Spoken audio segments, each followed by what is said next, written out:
बच्चों की बहुत सी क्वेरीज हैं कि मैम हमारे पास इतने सारे सब्जेक्ट्स हैं, अगर हम कॉमर्स विद मैथ्स वाले हैं तो मैथ्स भी है, अकाउंट्स भी है, इकोनॉमिक्स का सब्जेक्ट है, बिजनेस स्टडीज का है, इंग्लिश का है। तो प्लीज आप ये बताइए कि जैसे कि अब 5 मंथ्स रह गए हैं तो इकोनॉमिक्स को हमें कितना टाइम देना चाहिए।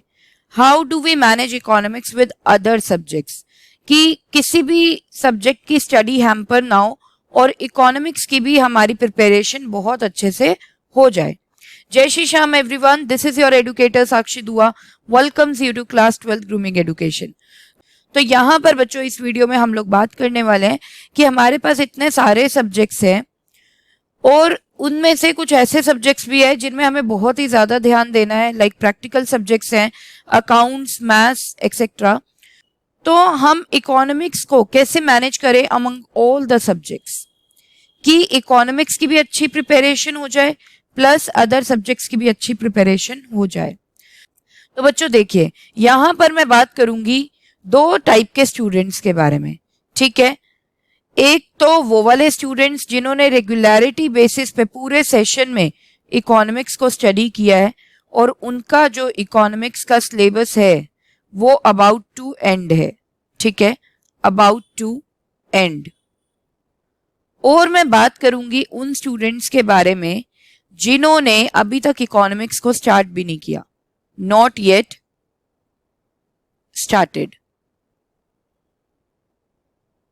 ओके, तो अब देखते हैं बेटा, देखिए जो रेगुलरिटी में है स्टूडेंट्स इकोनॉमिक्स कर रहे हैं, ठीक है, और उनका जो सिलेबस है वो अबाउट टू एंड है, मतलब 1-2 यूनिट्स मैक्रो की बची हैं और 2-3 चैप्टर्स इंडियन इकोनॉमी के बचे हैं, बाकी सब हो गया है सिलेबस, राइट।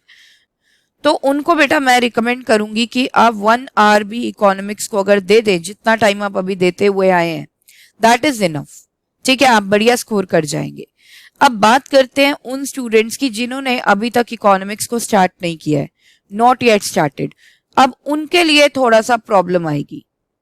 प्रॉब्लम किस सेंस में, कि उन्हें ज्यादा टाइम डिवोट करना पड़ेगा इकोनॉमिक्स को। देखिए बेटा, बहुत से स्टूडेंट्स ऐसे हैं जो ये समझते हैं इकोनॉमिक्स तो इतना लाइट सब्जेक्ट है, एंड में करेंगे और हो जाएगा। देखिए इकोनॉमिक्स इतना भी लाइट सब्जेक्ट नहीं है कि आप एंड के 10 to 15 डेज में चाहो कि मैं इकोनॉमिक्स का सिलेबस कंप्लीट कर लूं और मैं बहुत बढ़िया स्कोर कर लूं, तो ये पॉसिबल नहीं हो पाएगा। तो प्लीज मेरी आपसे रिक्वेस्ट है कि एंड में ऐसी सिचुएशन ना लेकर आए, ठीक है। अभी भी कॉन्शियस हो जाए, अभी भी आपके पास 5 मंथ्स पड़े हैं, ठीक है, अभी भी 5 मंथ्स है। इन 5 मंथ्स को आप प्रॉपर यूज करें इकोनॉमिक्स की प्रिपरेशन के लिए। इनमें से एक दिन भी आपका मिस नहीं होना चाहिए, 1 डे भी मिस नहीं होना चाहिए। हाँ, संडे को आप रेस्ट ले सकते हैं, बाकी मंडे टू सैटरडे आपका कोई भी दिन मिस नहीं होना चाहिए जिसमें आपने इकोनॉमिक्स ना प्रिपेयर की हो, इकोनॉमिक्स का कोई कंटेंट ना देखा हो, ठीक है। तो अब मैं बताने वाली हूँ कि how to manage economics for दो स्टूडेंट्स जिन्होंने अभी तक इकोनॉमिक्स स्टार्ट नहीं किए।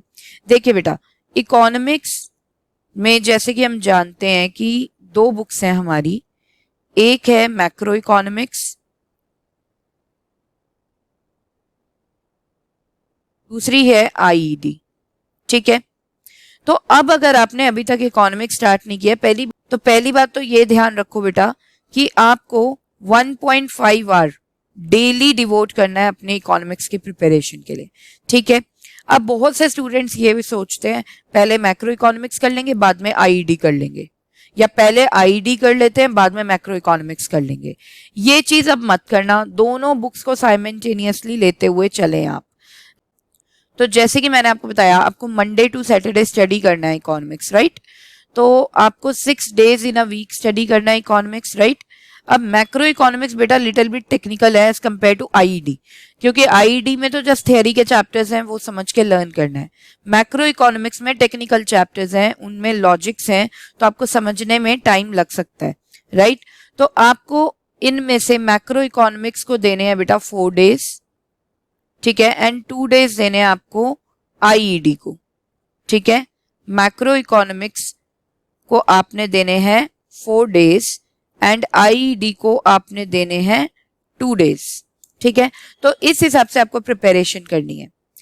मेक श्योर जब भी आप इकोनॉमिक्स अब कर रहे हो, प्रिपेयर कर रहे हो बेटा, साइड बाय साइड आप लर्निंग वर्क करते जाओ चैप्टर का। जैसे ही चैप्टर एंड हुआ, साइड बाय साइड आपका लर्निंग वर्क हो जाए, क्योंकि हमारे पास अलग से टाइम नहीं है कि हम लास्ट में लर्निंग वर्क करें।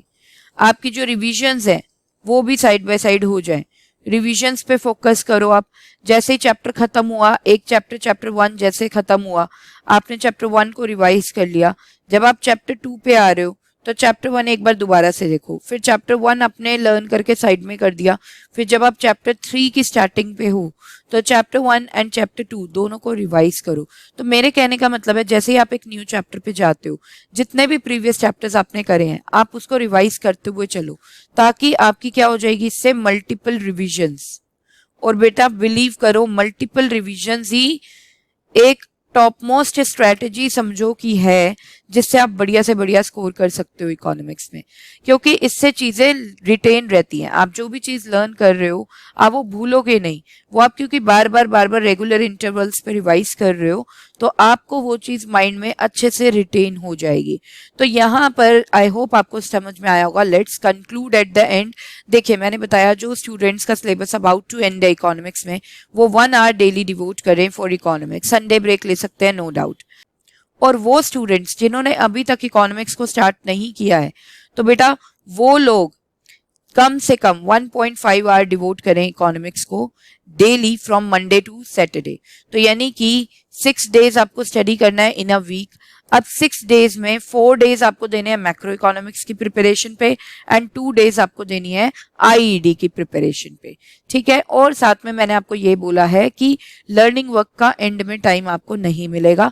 Learning work side by side करते हुए चलना, ये मत करना कि एंड में लर्निंग वर्क के लिए आपने चैप्टर्स को छोड़ दिया। आपने चैप्टर गो थ्रू किया, कॉन्सेप्ट क्लैरिटी करी, लर्निंग वर्क भी साइड बाय साइड करो, तभी नेक्स्ट चैप्टर पे जाओ, ठीक है। लर्निंग वर्क करो, फिर जब आप नेक्स्ट चैप्टर कर लोगे तो प्रीवियस चैप्टर्स के रिवीजन भी जरूर कर लेना। इससे क्या होगा, मल्टीपल टाइम्स आपकी रिवीजन होती रहेगी। और बेटा ध्यान रखना कि जो भी सीबीएसई ने सैंपल पेपर्स निकाले हैं इकोनॉमिक्स के, आपको वो तो जरूर करने हैं। साथ में प्रीवियस ईयर पेपर्स आपको मिल जाएंगे सीबीएसई की वेबसाइट पर, दैट इज cbse.gov.in, वहां से आप डाउनलोड कर सकते हैं। और आप प्रीवियस ईयर के भी पेपर्स इकोनॉमिक्स के जरूर प्रैक्टिस कीजिएगा जब आप अपना एंटायर सिलेबस कर लेंगे। तो यहाँ पर गाइस होप करती हूँ ये वीडियो आपको अच्छी लगी होगी, and if you feel the same then please like the video and subscribe the channel. तो यहाँ पर गाइस वीडियो को एंड करती हूँ, मिलते हैं हमारे नेक्स्ट सेशन में। Till then bye bye, take care, जय श्री श्याम।